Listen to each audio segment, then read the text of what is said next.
Terima kasih Anda masih menyaksikan Kompas Siang, Saudara. Setelah tidak lagi menjabat Gubernur Jawa Tengah, Ganjar Pranowo, bakal calon presiden koalisi PDI Perjuangan, makin sering bersafari menyapa masyarakat. Ganjar pada Ahad kemarin bertemu segala lapisan masyarakat.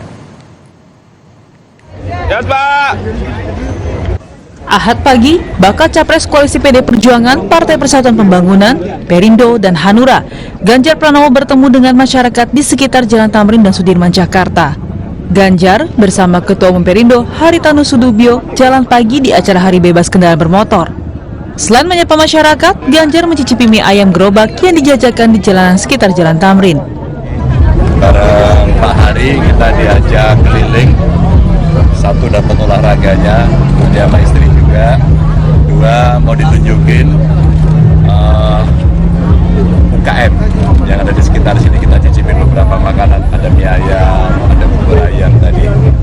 Nanti kita harapkan ada bantuan gerobaknya, habis itu manajemennya.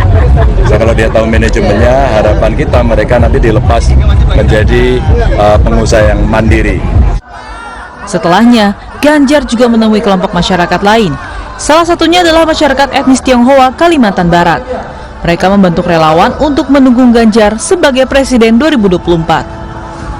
Mengajak warga perantauan Tionghoa Kalimantan Barat untuk mendukung dan memenangkan Ganjar Pranowo menjadi Presiden terpilih periode 2024-2029. Ganjar dalam deklarasi menekankan pentingnya kemajemukan masyarakat dan menghindari politik identitas. Kita akan betul-betul NKRI dan kita tidak akan membawa politik identitas. Kita yang akan menjaga Bhinneka Tunggal Ika ini. Kita yang akan jaga.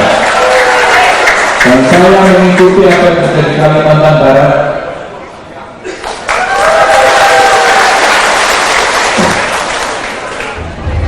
Koalisi Ganjar saat ini masih mencari bakal cawapres untuk menjadi pasangan dalam pemilihan presiden 2024. Tim Liputan Kompas TV.